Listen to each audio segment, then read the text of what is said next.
Imagine standing on a dusty road at dawn. Is not a caravan, not a parade, but a city on the move. Endless day of marching. This isn't just an army, it's the Roman legion, a living machine. The legatus legionis, his military tribunes and guards, didn't sit at the rear. They stayed near the center, able to send orders forward or backward. Couriers on horseback galloped constantly, carrying sealed messages along the column. Every hour, orders pulsed outward like blood through veins.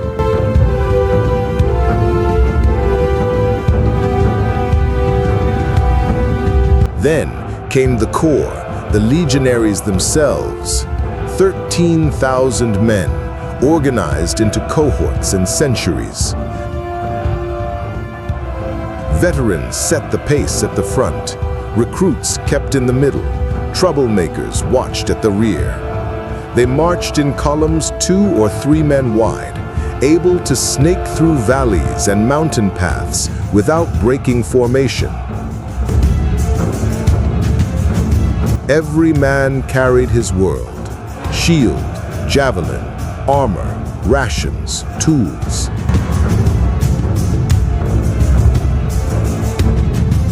The Romans had a nickname for them, Marius's mules, after the general who reformed the army to make soldiers carry their own loads. The daily march covered 20 to 30 kilometers. Never more, never less.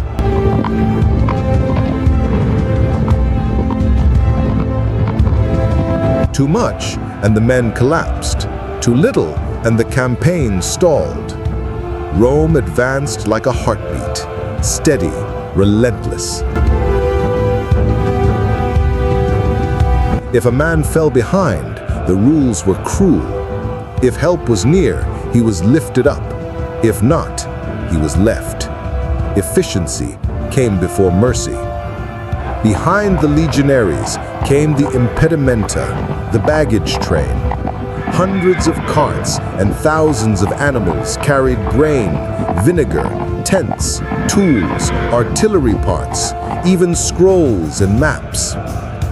Here were the cooks grinding wheat, medics with crude surgical kits, blacksmiths with portable forges. This train was the army's lifeline and its greatest weakness. That's why detachments of soldiers were assigned just to guard it. Lose the train, and the legion couldn't eat, sleep, or fight.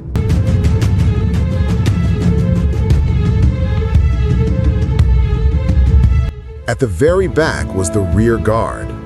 Veteran archers, cavalry, and infantry kept constant watch for ambushes from behind. A single panic at the rear could ripple forward and collapse the entire column. The flanks were guarded too. Light cavalry and infantry moved through forests and hills alongside the road, always watching, always invisible. They were the first to see hidden enemies and the first to die if things went wrong.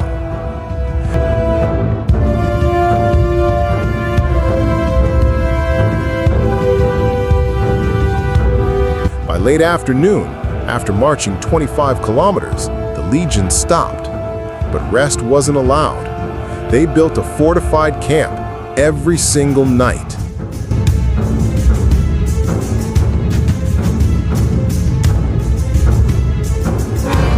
First, a ditch 2 meters deep. Then the earth piled up, sharpened stakes driven in. 4 gates marked out, sentries posted immediately. Inside, streets laid out in grids. Officers' tents in the center, soldiers' tents along the flanks, animals at the edges. At the center rose the praetorium, the commander's tent, with a small altar for sacrifices. Even latrines had a fixed location, and all of this was done in under 4 hours. Enemies slept exposed, Rome slept in a fortress.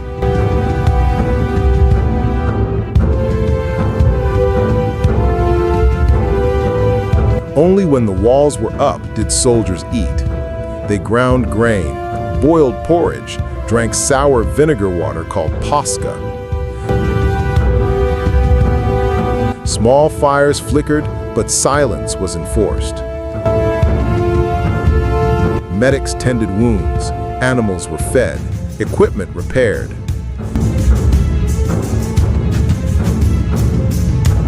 Centurions read out next day's orders, punishments announced, sometimes even executions carried out. Guards rotated every 3 hours. Each watch had to memorize the daily password, the tessera, and present it at checkpoints.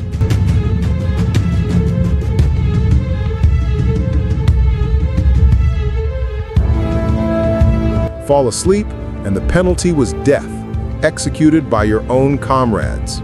Rome didn't tolerate weakness. Every man slept with sword and shield at hand, sandals ready to slip on in seconds. If attacked at night, the legion would not scatter. It would rise as one.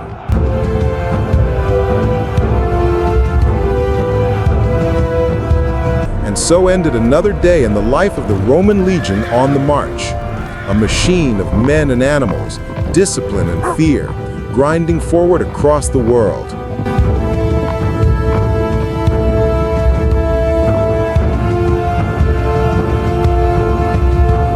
The question is, if you had lived then, could you have endured even one of these days?